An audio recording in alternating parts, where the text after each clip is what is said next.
નમસ્કાર નમસ્કાર નમસ્કાર મારા વાલા વિદ્યાર્થી ભાઈ બહેનો, હું કનુભાઈ ગુરુજી આપ સૌનું હાર્દિક સ્વાગત કરું છું. વિદ્યાર્થી મિત્રો, આજે આપણે સ્વાધ્યાય 4.1 છે એની અંદર દાખલા નંબર 2 શીખીશું. નીચે આપેલ પરિસ્થિતિઓને દ્વિઘાત સમીકરણ સ્વરૂપે દર્શાવો. અહીંયા આપણને આ રીતના રકમ આપેલી છે જેના ઉપર સમીકરણ બનાવવાનું છે. એની અંદર પહેલો દાખલો, જમીનના એક લંબચોરસ ટુકડાનું ક્ષેત્રફળ 528 મીટર વર્ગ છે. તેની લંબાઈ મીટરમાં આપેલી છે, પહોળાઈ મીટરમાં આપેલી છે, ના બમણાથી 1 મીટર જેટલી વધુ છે. આપણે જમીનના આ ટુકડાની લંબાઈ અને પહોળાઈ શોધવી છે. અહીંયા ફક્ત આપણે સમીકરણ જ બનાવવાનું છે. લંબાઈ અને પહોળાઈ જે છે એ શોધવાની નથી, ફક્ત આ જે પરિસ્થિતિ આપેલી એના ઉપરથી સમીકરણ બનાવવાનું છે. હવે ખાસ વિદ્યાર્થી મિત્રો, આ જે ચેપ્ટર છે, આ જે આપણું પ્રકરણ છે, એની અંદર આપણી પાસે એક જ ચલ હશે અને એ ચલના આધારે આપણે આ સમીકરણ બનાવવાનું છે. તો જે પણ ચલ છે એ કોના માટે ધારવો એ તમને ખબર પડવી જોઈએ. અહીંયા જેનો આધાર લીધો છે એના ચલ તરીકે ધારવાના, એના માટે ચલ ધારવાનો. જો અહીંયા તમે રકમની અંદર કે જે લંબાઈ છે પહોળાઈના બમણાથી, ખાસ સમજો વિદ્યાર્થી મિત્રો, જો આ સમજણ પડી તો ક્યારેય સમીકરણ બનાવવામાં તમને તકલીફ નહીં જ પડે. શું કીધું છે? લંબાઈ પહોળાઈના બમણાથી. કોના બમણાથી? પહોળાઈના બમણાથી. તો આધાર તરીકે કોને લીધો છે? પહોળાઈને લીધી છે. તો આપણે જે ચલ ધારીશું એ પહોળાઈ માટે ધારવાનો, જેના આધારે આપણે લંબાઈ છે લખી શકશું. બરાબર છે? જો આ વસ્તુની તમને ખબર પડી ગઈ ને આ ચેપ્ટરની અંદર, તો સમીકરણ બનાવવું એકદમ સરળ છે. બરાબર? તો અહીંયા લંબાઈ પહોળાઈના બમણાથી 1 મીટર જેટલી વધુ છે. તો અહીંયા આપણે પહોળાઈને આધાર તરીકે લીધી છે. તો અહીંયા પહોળાઈ ધારીશું. એથી ઝેડ સુધીનો કોઈ પણ ચલ ધારી શકાય, પણ આપણે અહીંયા એક્સ ધારીએ.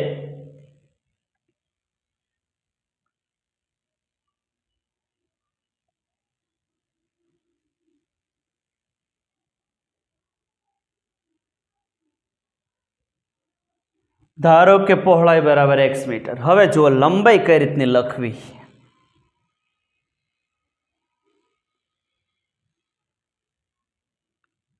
લંબાઈ બરાબર લંબાઈ પહોળાઈના બમણાથી. પહોળાઈ કેટલી ધારી છે? x. એના બમણા કેટલા થશે? 2x. બમણાથી 1 મીટર જેટલી વધુ. વધુનો મતલબ જે 2x છે એની અંદર એક ઉમેરવાના. તો આપણી લંબાઈ જે છે પહોળાઈ x ના બમણા 2x વત્તા 1 જેટલી છે. અહીંયા એકમ લખવો હોય તો કૌંસ કરીને પછી આ રીતના પાછળ મીટર લખીશું. બરાબર છે? હવે તો આપણને આવડે. સૌપ્રથમ આપણે અહીંયા લંબચોરસ જે ક્ષેત્રફળ આપેલું છે એનો ઉપયોગ કરવાનો છે. ખાસ ધારવું કઈ રીતનું આપણને આવડવું જોઈએ.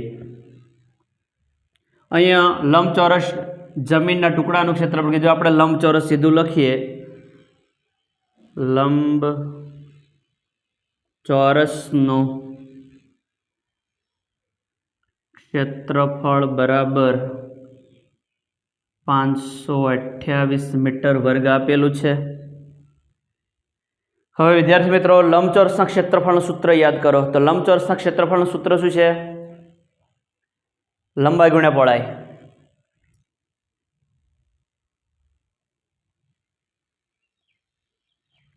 લંબાઈ ગુણ્યા પહોળાઈ બરાબર 528.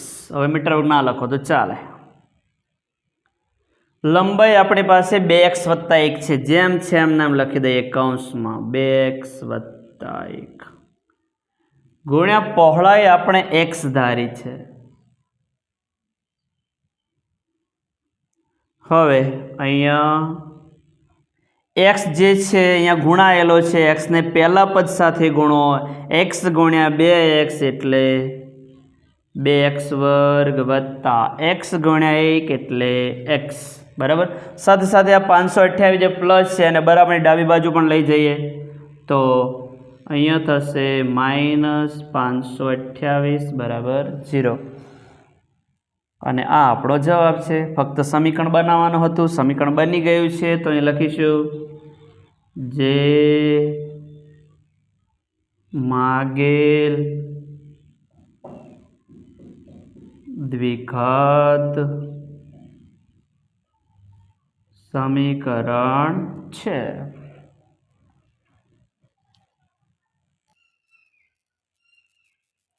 નંબર 2, બે ક્રમિક ધન પૂર્ણાંકોનો ગુણાકાર 306 છે। આપણે આ પૂર્ણાંકો શોધવા છે, બરાબર। હવે જો એવા બે ક્રમિક ધન પૂર્ણાંકો છે જેમનો ગુણાકાર 306, જો ખાસ ધ્યાન આપજો, સૌથી નાનો ધન પૂર્ણાંક આપણને નથી કયો, બરાબર। અહીંયા આપણે ધારી કે પહેલો ધન પૂર્ણાંક 16 છે, તો 16 પછી તરત શું આવે? 17 આવે। 16માં કેટલા ઉમેરવાથી 17 મળ્યા? તો 1 ઉમેરવાથી। ચલો 16 પછી 17, 17 પછી 18 આવે। 17માં કેટલા ઉમેરતા? 18 થાય। ભાઈ 18માં કેટલા ઉમેરતા? 19 થાય। તો 1 ઉમેરતા જઈએ છીએ આપણે, બરાબર। પણ એક સંખ્યા તમે પહેલી જે ધારી હોય એમાં કેટલા ઉમેરવા પડે છે? તો 16 પછીનો ધન પૂર્ણાંક મેળવવા માટે કેટલા ઉમેર્યા? 1। 16 ને 1 17। 17 પછીનો મેળવવા માટે 16માં કેટલા ઉમેર્યા? 2 ઉમેર્યા। 16 ને 2 18। 18 પછીનો ધન પૂર્ણાંક મેળવવા માટે 19 મળ્યા છે આપણે। 16માં કેટલા ઉમેર્યા? 3 ઉમેર્યા। તો આ રીતે તરતનો જ ધન પૂર્ણાંક મેળવવા માટે આપણે ફક્ત 1 જ ઉમેરવાના છે। આપણને ફક્ત 2 ધન પૂર્ણાંક માગ્યા છે એટલા માટે। જો 3 માગ્યા હોત તો પહેલા 1 ઉમેરો હોત, પછી 2 ઉમેરો। જો હવે આપણે ચલ ધારીનાની વાત કરીએ, વધારે ખબર પડશે તમને। તો પહેલો ધન પૂર્ણાંક આપણે ધારો કે x ધાર્યો છે, તો એના પછીનો તરતનો ધન પૂર્ણાંક મેળવવા માટે આપણે કેટલા ઉમેરીશું? એની અંદર 1 ઉમેરીશું। તો પહેલો ધન પૂર્ણાંક x આવશે, તો બીજો કેટલો આવશે? x વત્તા 1 આવશે। તમારે ત્રીજો મેળવવો હોય તો x માં કેટલા ઉમેરવા પડે? 2 ઉમેરવા પડે। અહીંયા જે મેળવ્યું એમ 18 મેળવવા આપણે 16માં આપણે 2 ઉમેર્યા હતા। તો 3 ધન પૂર્ણાંકો તમને માગ્યા હોત, અહીંયા 2 માગ્યા છે, એટલે x અને x વત્તા 1 2 જ આવશે। પણ 3 માગ્યા હોત તો પહેલો x, બીજો x વત્તા 1, ત્રીજો x વત્તા 2 આવત, અને 4 માગ્યા હોય તો x વત્તા કેટલા આવત? 3। અત્યારે ફક્ત આપણે અહીંયા પહેલો ધન પૂર્ણાંક x અને બીજો ધન પૂર્ણાંક x વત્તા 1, તો આવા જે ક્રમિક ધન પૂર્ણાંકો છે, 15 અને 16 ક્રમિક કહેવાય, 16 અને 17 ક્રમિક કહેવાય, 25 અને 26 ક્રમિક કહેવાય, 30 અને 31 ક્રમિક કહેવાય। તો તરત જ આગળ પાછળ જે આવતા હોય અને ક્રમિક ધન પૂર્ણાંકો કહેવાય છે। ખૂબ જ સરળ છે, પૂરું ધ્યાન આપજો, ખાસ ધારતા આપણને આવડવું જોઈએ। તો અહીંયા જો સૌથી નાનો ધન પૂર્ણાંક નથી કયો, એટલે અહીંયા ધારો કે પહેલો ધન પૂર્ણાંક બરાબર x, કોઈ પણ હોઈ શકે, આ x રહે, સૌથી નાનો નહીં કીધો, કોઈ પણ હોઈ શકે, અને બીજો ધન પૂર્ણાંક બરાબર આના પછીનો તરતનો મેળવો હોય તો કેટલા ઉમેરવાના? 1 ઉમેરવાના। તો x વત્તા 1, તો પહેલો ધન પૂર્ણાંક આપણને x મળશે, બીજો ધન પૂર્ણાંક એમાં 1 ઉમેરો એટલે એના પછીનો મળી જાય। અને હવે બંને ધન પૂર્ણાંકનો ગુણાકાર આપેલો છે, અહીં લખીએ, બંને ધન પૂર્ણાંકોનો ગુણાકાર બરાબર 306। તેથી પહેલો ધન પૂર્ણાંક ગુણ્યા બીજો ધન પૂર્ણાંક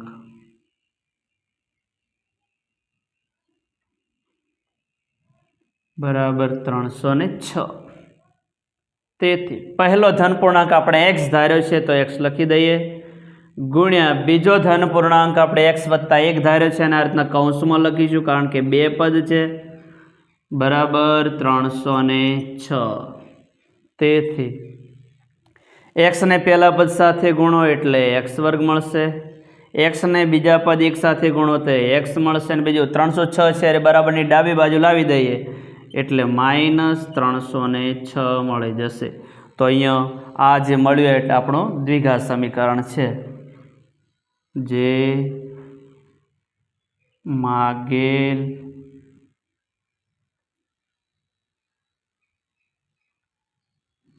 દ્વિઘાત સમીકરણ છે, બરાબર છે।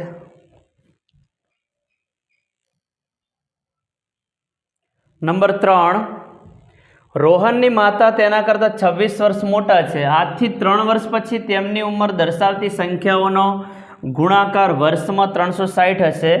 આપણે રોહનની હાલની ઉંમર શોધવી છે. હવે અહીંયા આપણે દ્વિઘાત સમીકરણ બનાવો છે. ખાસ અહીંયા ફરી યાદ કરાવું કે કોની ઉંમર ધારવી, રોહનની ઉંમર ધારવી કે રોહનની માતાની ઉંમર ધારવી, એ શાના આધારે નક્કી થાય તો મેં તમને હમણાં સમજાવ્યું છે પહેલા દાખલાની અંદર કે જેને આધાર તરીકે લીધો હોય એના માટે ચલ ધારવાનો. અહીંયા તમે જુઓ કે રોહનની માતા તેના કરતાં 26 વર્ષ મોટા છે. તેના એટલે કે મોહન કરતાં, રોહન કરતાં. અહીંયા રોહનની માતાની જે ઉંમર છે એ રોહન કરતાં 26 વર્ષ વધારે છે. વિદ્યાર્થી મિત્રો,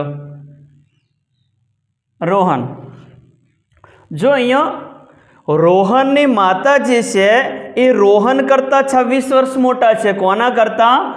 રોહન કરતાં. કોને આધાર તરીકે લીધો છે? રોહનની ઉંમરને આધાર તરીકે લીધા છે. તો અહીંયા ચલ ધારતી વખતે જેને આધાર તરીકે લીધા હોય એનો ચલ ધારવાનો. તો અહીંયા રોહનની હાલની ઉંમર જે છે એને આપણે ધારી લઈશું અને એના આધારે પછી રોહનની માતાની ઉંમર લખીશું. બરાબર. ખાસ વિદ્યાર્થી મિત્રો આ શીખવું ખૂબ જરૂરી છે, તો તમારે ક્યારેય સમીકરણ બનાવવામાં તકલીફ પડશે નહીં. અહીંયા રોહનને આપણે આધાર તરીકે લીધો છે, રોહન કરતા શબ્દ વાપર્યો છે, તો અહીંયા રોહન માટે ધારી લઈશું ચલ. ધારો કે રોહનની હાલની ઉંમર બરાબર x વર્ષ અને તેની માતાની હાલની ઉંમર બરાબર, જોજો રોહનની માતાની હાલની જે ઉંમર છે એ રોહન કરતાં 26 વર્ષ વધારે છે. રોહન માતા જે છે, રોહનની માતા છે એ રોહન કરતાં 26 વર્ષ મોટા છે. તો જે રોહનની ઉંમર x જે છે એમાં આપણે 26 છે એડ કરી દઈશું. એટલે આપણને અહીંયા રોહનની માતાની જે ઉંમર છે x + 26 વર્ષ મળશે. બરાબર. હવે જુઓ 3 વર્ષ પછી કીધું છે તો બંનેની અંદર 3 વર્ષ ઉમેરવા પડે. અહીંયા રોહનની હાલની ઉંમર x વર્ષ છે તો એના પછીની 3 વર્ષ પછીની ઉંમર x + 3 થશે. અને અહીંયા રોહનના માતાની હાલની ઉંમર x + 26 છે, એમાં પણ 3 વર્ષ ઉમેરી દઈશું એટલે x + 29 મળશે. બરાબર. તો એ આપણે સીધું લખી દઈએ, વાક્યોમાં લખવાની જરૂર નથી, સીધા અહીંયા લખીએ 3 વર્ષ પછી.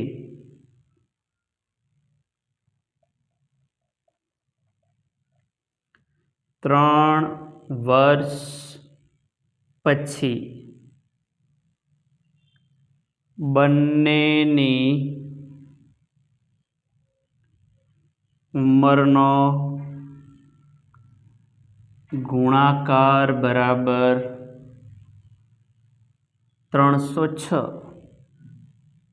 તેથી હવે જુઓ 3 વર્ષ પછી કીધું છે તો રોહનની ઉંમર 3 વર્ષ પછી x + 3 થશે. એટલે રોહનની ઉંમરમાં 3 વર્ષ ઉમેરી દો અને ગુણ્યા રોહનની માતાની જે હાલની ઉંમર છે એ x + 26 છે, એની અંદર પણ 3 વર્ષ ઉમેરી દો અને બંનેનો ગુણાકાર છે 306. પછી કે ત્યારે ઉમેરવાના, પહેલાં કે ત્યારે બાદ કરવાના. આપણે ત્રીજા ચેપ્ટરની અંદર શીખીને આવેલા છીએ ખાસ. હવે જો આનો આગળ સાદુરૂપ આપીએ તો x + 3 ગુણ્યા x + 26 ને 3 29 બરાબર 306. તેથી હવે આમાં પહેલા કૌંસમાંથી x ને પકડો, એને બીજા કૌંસના x સાથે ગુણો, પહેલા પદ સાથે ગુણો એટલે x × x એટલે x² પ્લસ ગુણ્યા પ્લસ એટલે પ્લસ, x ને બીજા પદ સાથે ગુણો, x ને પકડી રાખો, 29 સાથે ગુણો, x × 29 એટલે 29x. પહેલા પદનું કામ પૂરું થયું, બીજા પદનો વારો. 3 ને x સાથે ગુણો એટલે 3x, પ્લસ ગુણ્યા પ્લસ એટલે પ્લસ જ આવે. 3 ને 29 સાથે ગુણો એટલે 29 × 87 હવે એક કામ કરીએ, 306 બરાબરની જમણી બાજુ છે અને ડાબી બાજુ લાવી દઈએ તો અહીંયા -306 થશે, બરાબરની જમણી બાજુ 0 રહેશે, આ પ્લસ હતા એ માઇનસ થઈ ગયા. હવે આ બે સજાતીય પદો છે અને આ બંને પણ સજાતીય પદો છે, તો એમનું સાદું રૂપ આપી દઈએ, x² + 29 ને 3 32. બરાબર, આ બંનેના ચિહ્નો સમાન હતા એટલે ઉમેર્યા. હવે જો અહીંયા +87 ના -306 છે, બંનેના ચિહ્નો જુદા જુદા છે અને બંનેના ચિહ્નો જુદા જુદા હોય ને ત્યારે બાદ બાકી થાય, તો 306 માંથી 87 બાદ કરો એટલે 273 આવે. પણ ચિહ્ન કયું મૂકવું? તો મોટા અંક આગળનું ચિહ્ન આવે. તો મોટા કોણ છે? 306 આંકડાકીય રીતે. એની આગળ માઇનસનું ચિહ્ન હશે તો અહીંયા -273, જે માગેલ દ્વિઘાત સમીકરણ છે.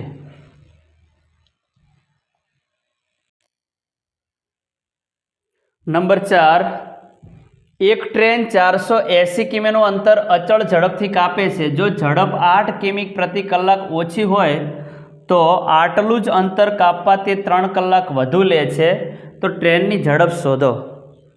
હવે જો આમાં ચલ ધારો ખૂબ સરળ છે, કારણ કે જે શોધવાનું છે સીધું જ આપેલું છે. ટ્રેનની આપણે ઝડપ શોધવાની કીધી, ટ્રેનની ઝડપ જ સીધી ધારી લેવાની. બરાબર, એટલે ધારવા માટે આપણને કોઈ તકલીફ પડવાની નથી આ દાખલામાં. ચલ ધારો આ દાખલાની અંદર ખૂબ સરળ છે. તો પહેલે આ ટ્રેનની ઝડપ છે આપણે ધારી લઈએ. ધારો કે ટ્રેનની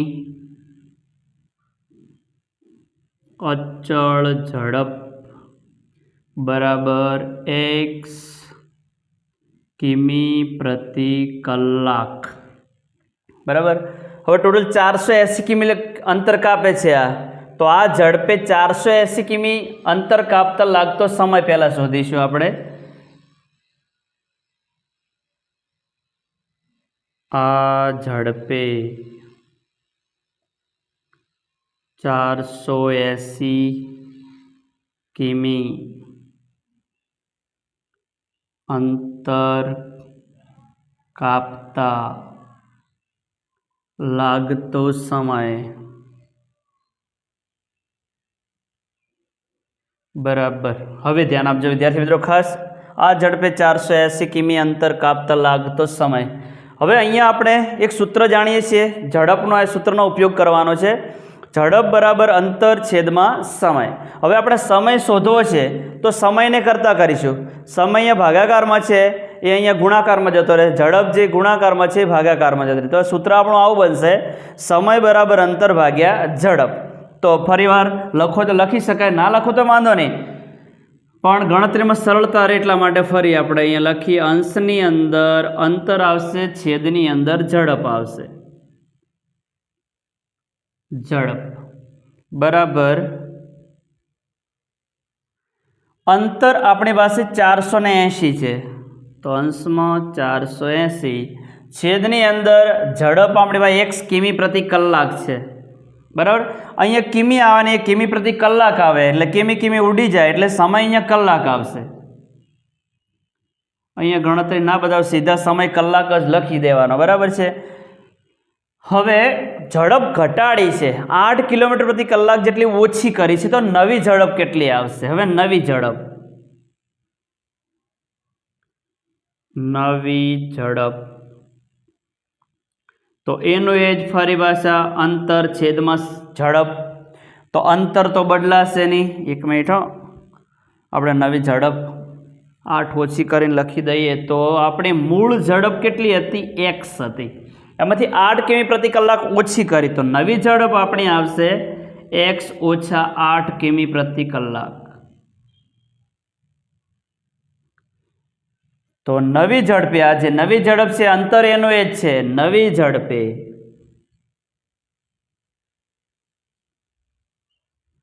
નવી ઝડપે 480 કિમી અંતર કાપતા લાગતો સમય. ફરી પાછા એનું સૂત્ર અંતર છેદમાં ઝડપ. અંતર એનું એ 480 છે અને ઝડપ જે છે નવી એ x-8 છે. જે એકમ છે એનો એ આવશે કલાક, કારણ કે કિમી છેદમાં કિમી પ્રતિ કલાક, કિમી ઉડી જાય, છેદમાં કલાક છે એ અંશમાં જતો રહે. બરાબર છે. હવે વિદ્યાર્થી મિત્રો જે વાત કરીએ ખાસ ધ્યાન રાખજો. અહીંયા 3 કલાક ઝડપ ઘટી એટલે સમય વધે જ, અંતર એનું એ છે એટલા માટે 3 કલાક વધુ લખ્યું છે. હવે 3 કલાક વધુ લખ્યું કે 1 કલાક વધુ લખ્યું કે ઓછું લખ્યું કોઈ ફરક આપણને પડતો નથી. એ તફાવત છે. આ અંતર કાપતા જે સમય છે, સમયનો તફાવત છે, એને આપણે લખતા શીખવાનો છે કે આ તફાવત છે એ ધન તફાવત છે. તો મોટા પદમાંથી નાનું પદ બાદ કરો તો આપણને ધન તફાવત મળે. તો આની અંદરથી આ જે બે પદો મળ્યા છે 480/x અને 480/x-8, આ બંનેમાંથી મોટું પદ કયું છે આપણે શોધી કાઢવું પડે. બરાબર છે. તો આપણે એ સમય યાદ કરીએ, નીચલા ધોરણમાં આપણે શીખીને આવેલા છીએ કે જ્યારે અંશ સરખા હોય, અહીંયા અંશમાં 1 છે, અહીંયા અંશમાં 1 છે, અંશ સરખા હોય અને છેદ જુદા જુદા હોય તો કઈ સંખ્યા મોટી ને કઈ સંખ્યા નાની કઈ રીતનું નક્કી કરવું? તો જેનો છેદ નાનો હોય એ સંખ્યા મોટી હોય, જેનો છેદ મોટો હોય એ સંખ્યા નાની હોય. અહીંયા છેદમાં 2 છે, 0.5 મળે છે. અહીંયા છેદમાં 5 છે, 0.2 મળે છે. 2 નાના છે એટલે સંખ્યા મોટી છે, 5 મોટા છે એટલે સંખ્યા નાની છે.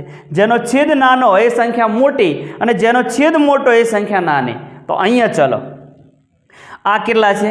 x છે. આ કેટલા છે? x-8 છે, છેદમાં x-8 છે. તો આ છેદ કરતાં આ છેદ કેવો છે? નાનો, કારણ કે જે x હતા એમાંથી 8 બાદ કરેલા છેદ નાનો થયો. તો અહીંયા આ જે છેદ નાનો થવાના કારણે આ પદ જે છે મોટું થશે અને આ છેદ મોટો એટલે આ સંખ્યા કેવી થશે? નાની. આ પદ કેવું થશે? નાનું થશે. તો મોટા પદમાંથી નાનું પદ બાદ કરવાનો ને એનો તફાવત આપણે આપેલો છે. તો અહીંયા છેદ નાનો છે એટલે એ પદ મોટું છે, તો એને પહેલું લખીશું અહીંયા 480/x-8 માઇનસ 480/x અને તફાવત કેટલો છે? 3 છે. બંનેનો જે તફાવત છે, સમયનો તફાવત આપણને 3 આપેલો છે. અંશમાં તો 480 બંનેમાં સરખા છે. છેદ નાનો, આ પદ મોટો, છેદ મોટો, આ પદ નાનો. બરાબર. હવે આનું સાદુરૂપ આપીએ તો બંનેના છેદ બિલકુલ ભિન્ન છે એટલે એમનો લસા જે છે એમના ગુણાકાર જેટલો આવે. x-8 × x એટલે અહીંયા આપણને મળશે x(x-8). મેં પહેલો લખ્યો છે, પાછળ પણ ગુણાકાર સ્વરૂપે લખી શકાય. હવે બિલકુલ ભિન્ન છેદ હોય ત્યારે ક્રોસ ગુણાકાર કરી દેવાનો આ રીતે. x ને અહીંયા 480 સાથે ગુણો તો 480x આવશે, માઇનસ x-8 છે અને 480 સાથે ગુણો તો -480/x-8 બરાબર 3. એમના એમ રાખીએ હાલ. હવે અહીંયા x(x-8) છે એને અહીંયા અંશમાં લઈ જઈને પછી ગુણાકાર કરો તો ચાલે, પહેલો ગુણાકાર કરીને પછી લેજો તો ચાલે. આપણે અંદર ગુણાકાર કરી જ દઈએ, સીધા લખતો ફાવે. તો પહેલાં 480x જે છે એમને એમ લખી દો, આ કૌંસ છૂટો કરીએ. 480 × x એટલે 480x. હવે બારે માઇનસ છે અને અંદર જાય એટલે આ માઇનસનું ચિહ્ન બદલાઈને પ્લસ થઈ જશે. 480 × 8 કરો તો 0 એમના મૂકી દઈએ. 8 × 8 = 64, 8 × 4 = 32, 32 × 6 = 38. તો 3840. છેદની અંદર x ને પહેલા પદ સાથે ગુણો એટલે આપણને x² મળશે. x ને બીજા પદ 8 સાથે ગુણો એટલે 8x મળશે બરાબર 3. બરાબર છે. હવે આ 480x પ્લસ છે, 480x માઇનસ છે, 480 માં 480 જતા રહેશે. હવે x² - 8x છે બરાબરની જમણી બાજુ એટલે અંશમાં જાય, અહીંયા 3 સાથે ગુણાઈ જાય. તો અહીંયા આપણે લખીએ 3840 બરાબર 3. આ બંને પદ અહીંયા સીધા ગુણી દો તો ચાલે. 3 ગુણ્યા કૌંસમાં x ઓછા 8x લખીને પછી ગુણો તો ચાલો આપણે સીધા ગુણ દઈએ. 3 ને x વર્ગ સાથે ગુણો એટલે અહીંયા આપણને 3x વર્ગ મળશે અને 3 ને -8 સાથે ગુણો 3 × 8 = 24 - 24x મળશે. ખ્યાલ આવી ગયો હશે. 3 ને અહીંયા પહેલા પદ સાથે ગુણ્યો 3x વર્ગ મળ્યા, 3 ને -8x સાથે ગુણ્યા એટલે -24x મળ્યા. બરાબર. હવે 3840 ને જમણી બાજુ લઈ જઈએ. પહેલા બે પદ છે એમને એમ લખી દઈએ. 3x વર્ગ -24x પ્લસ 3840 જમણી બાજુ જાય એટલે -3840 થાય. હવે 3840 ને બરાબરની જમણી બાજુ લઈ ગયા એટલે પ્લસના માઇનસ થઈ ગયા અને બરાબરની ડાબી બાજુ શું વધશે? 0 વધશે. એ 0 હવે આપણે બરાબર કરીને જમણી બાજુ લખી દઈએ. બરાબર છે. હવે જો છેદ ઉડ્યો તો ઉડાડ દઈએ. 3 × 3 3 × 24 અને અંદર 3 ને 8 11 ને 4 15 3 ઘડિયામાં 15 આવે. ટૂંકમાં 3 એ 3 પદને આપણે 3 વડે ભાગી શકાય એવું છે તો બધા જ પદને 3 વડે ભાગી દઈએ. પહેલા પદ 3x વર્ગને 3 વડે ભાગો -24x ને 3 વડે ભાગો -3840 ને 3 વડે ભાગી દો અને બરાબરની જમણી બાજુ પણ લખવાનું તો ખરું. બરાબરની બંને બાજુ 3 વડે ભાગતા. હવે જેટલું ઉડતું એટલે ઉડાડ દો. અહીંયા 3 3 ઉડી જશે. 3 × 8 = 24 8 આવશે અને આને 3 વડે ભાગો તો 3 × 1 3 3 × 2 6 3 × 8 24 0. તેથી જે વધ્યું એ લખીએ x વર્ગ -8x -1280 બરાબર 0 અને 3 વડે ભાગો એટલે 0 જ આવે. જે માગેલ દ્વિઘાત સમીકરણ છે. તો વિદ્યાર્થી મિત્રો આ જે છે થોડો સહેલો સેજ તમારે વિચારો પડે એવો દાખલો હતો પણ આ રીતે વ્યવસ્થિત ગણી દેવાનો. વિદ્યાર્થી મિત્રો હજુ તમે મારી ચેનલને સબસ્ક્રાઈબ ન કરી હોય તો સબસ્ક્રાઈબ કરી દેજો. Thank you very much. ખૂબ ધન્યવાદ. જય મા સરસ્વતી.